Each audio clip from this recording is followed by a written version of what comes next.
তো বন্ধুরা, গতকাল থেকেই বিভিন্ন জায়গায় বাংলার যুবসাথী প্রকল্পের যে ক্যাম্প, সেই ক্যাম্প চালু হয়ে গেছে। ফর্ম দেওয়া বা ফর্ম জমা নেওয়া গতকালই শুরু হয়ে গেছে। আমিও আজ সকালে গিয়ে ফর্ম জমা করে এসেছি। তো ক্যাম্পে গিয়ে যে সমস্ত বিষয় আমি জানতে পারলাম, সেগুলি আগে ক্লিয়ার করে দিই। তারপর আপনাদের কৃষক বন্ধু থাকলে এই প্রকল্পে আবেদন করাটা ঠিক হবে নাকি ভুল হবে সেটাও বলে দেব। তাই ভিডিওটি একটু স্কিপ না করে পুরোটা দেখবেন। আর যদি আপনি আমাদের চ্যানেলে নতুন আসেন, চ্যানেলটি সাবস্ক্রাইব করে পাশের নোটিফিকেশান বেলটি অল করতে ভুলবেন না। তো চলুন ভিডিও শুরু করি। দেখুন, এখানে প্রথমেই বলা হয়েছে দুয়ারে সরকার রেজিস্ট্রেশন নাম্বার। তো এই নাম্বারটা আপনারা কোথা থেকে পাবেন? প্রথমে ক্যাম্পে আপনাকে যেতে হবে। সেখানে গিয়ে আপনার আধার কার্ড এবং ফোন নাম্বার দিয়ে রেজিস্ট্রেশন করতে হবে। রেজিস্ট্রেশন করলেই এই একটি কাগজ আপনাদের দেওয়া হবে। সেখানে একটি রেজিস্ট্রেশন নম্বর লেখা থাকবে। এই রেজিস্ট্রেশন নম্বরটাই কিন্তু আপনাদের দেখে দেখে এই ঘরে বসিয়ে দিতে হবে। অর্থাৎ আপনারা ক্যাম্পে গিয়ে যখনই আধার কার্ড এবং ফোন নাম্বার দিয়ে রেজিস্ট্রেশন করবেন, তখনই কিন্তু আপনাদের একটি চিরকুট দেওয়া হবে। সেখানেই কিন্তু এই রেজিস্ট্রেশন নাম্বারটা লেখা থাকবে। আর সেটা দেখে দেখে কিন্তু আপনারা এই ঘরে বসিয়ে দেবেন। এছাড়াও ফর্মের পিছনের দিকে যে দুয়ারে সরকার রেজিস্ট্রেশন নাম্বার লেখার জায়গাটি রয়েছে, এই ঘরটা, এখানেও আপনারা দেখে দেখে কিন্তু ওই রেজিস্ট্রেশন নম্বরটা বসিয়ে দেবেন। তো এই রেজিস্ট্রেশন নম্বরটা আপনারা লেখার পরেই কিন্তু এই যে নিচের অংশটা রয়েছে, এটা আধিকারিকরা কিন্তু আপনাদের স্ট্যাম্প দিয়ে সই করে আপনাদের এই যে অ্যাকনলেজমেন্ট স্লিপটা দিয়ে দেবে, যে আপনারা আবেদন করেছেন এটা তার প্রমাণ। এই স্লিপটা কিন্তু আপনাদের কাছে রেখে দিতে হবে। তো এবার আমি আপনাদের জানিয়ে দিই যে ক্যাম্পে গিয়ে যখন জিজ্ঞাসা করলাম আধিকারিকদের যে যারা কৃষক বন্ধু প্রকল্পের সুবিধা পাচ্ছেন, তারা কি এই যুবসাথী প্রকল্পে নাম নথিভুক্ত করতে পারবেন? তারা বললেন যে কৃষক বন্ধু প্রকল্পে যারা সুবিধা পাচ্ছেন, তারা তো একটি প্রকল্পের সুবিধা পাচ্ছেন, তাহলে কিন্তু এই যুবসাথী প্রকল্পের নাম নথিভুক্ত করতে পারবেন না।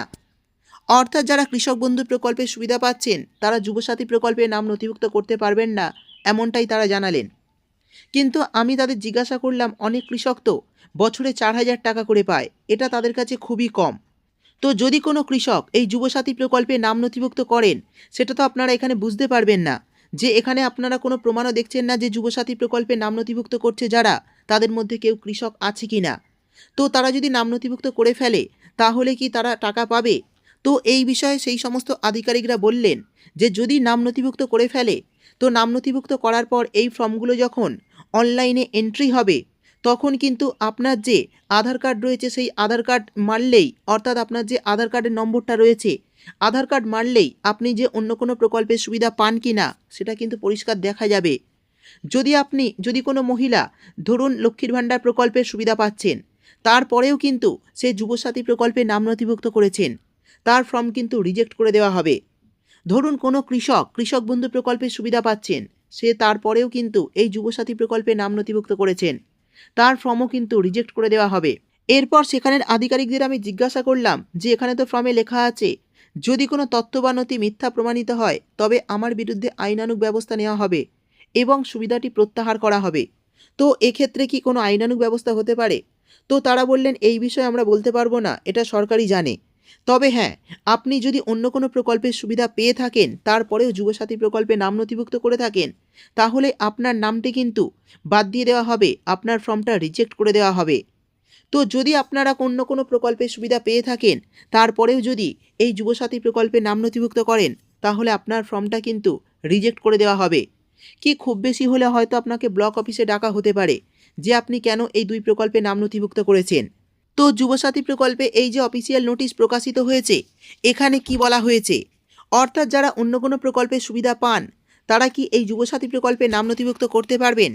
এই বিষয়ে দেখুন, এই যে নোটিশ প্রকাশিত হয়েছে, এই নোটিশের একটু নিচের দিকে এলে পরিষ্কার দেখুন লেখা রয়েছে, এই যে ডি সেকশনটা, এখানে দেখুন পরিষ্কার লেখা রয়েছে that he and she is a resident of West Bengal. অর্থাৎ আপনাকে কিন্তু এই পশ্চিমবঙ্গের স্থায়ী বাসিন্দা হতে হবে, তবেই কিন্তু এই যুবসাথী প্রকল্পে নাম নথিভুক্ত করতে পারবেন।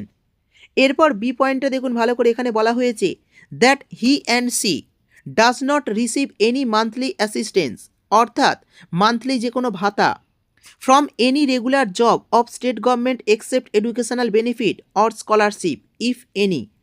অর্থাৎ যে সমস্ত রাজ্য সরকারের বিভিন্ন স্কলারশিপ, যে শিক্ষাগত বিভিন্ন স্কলারশিপ রয়েছে বা শিক্ষাগত কোনো ভাতা রয়েছে, সেই সমস্ত ভাতা বা স্কলারশিপ যদি পান, তাহলে কিন্তু এই যুবসাথী প্রকল্পে নাম নথিভুক্ত করতে পারবেন।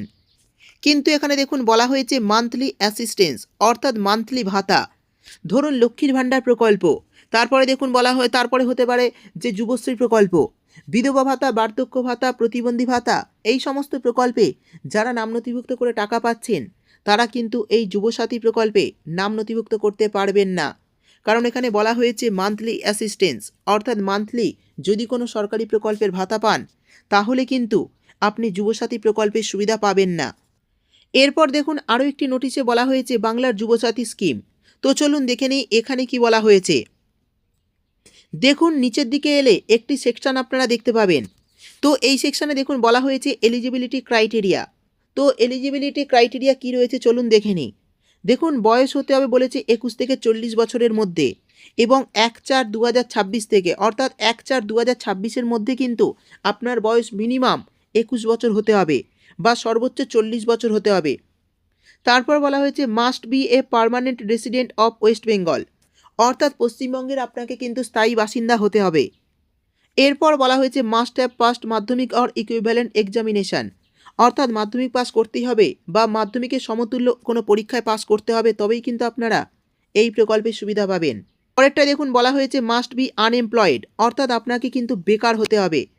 এরপর বলা হয়েছে not covered under any social security scheme অর্থাৎ অন্য কোনো সোশ্যাল সিকিউরিটি স্কিমের যদি সুবিধা পান, যদি কোনো সরকারি প্রকল্পের সুবিধা পেয়ে থাকেন তাহলে কিন্তু এই প্রকল্পের সুবিধা আপনি পাবেন না। এবার শেষে যে পয়েন্টটা বলা হয়েছে দেখুন ভালো করে, not receiving any state government alliance except scholarship and educational benefit অর্থাৎ রাজ্য সরকারের যে সমস্ত ভাতা রয়েছে অর্থাৎ যে সমস্ত প্রকল্পের আপনি প্রতি মাসে টাকা পান সেই সমস্ত প্রকল্পে যার নাম নথিভুক্ত থাকবে তারা কিন্তু এই যুবসাথী প্রকল্পে আবেদন করতে পারবেন না। দেখুন এখানে বলা হয়েছে except scholarship and educational benefit অর্থাৎ শিক্ষাগত কোনো স্কলারশিপ বা শিক্ষাগত কোনো বেনিফিট যদি পান তারা কিন্তু এই যুবসাথী প্রকল্পে নাম নথিভুক্ত করতে পারবেন। কিন্তু গভর্নমেন্ট কোনো অ্যালায়েন্স যদি পেয়ে থাকেন, যদি কোনো সরকারি প্রকল্পের ভাতা পান তাহলে কিন্তু এই যুবসাথী প্রকল্পে নাম নথিভুক্ত করতে পারবেন না। তো বন্ধুরা বুঝতেই পারলেন, কৃষক বন্ধু প্রকল্পে যারা নাম নথিভুক্ত করেছেন তারা কিন্তু এই প্রকল্পে অর্থাৎ এই যুবসাথী প্রকল্পে নাম নথিভুক্ত করতে পারবেন না।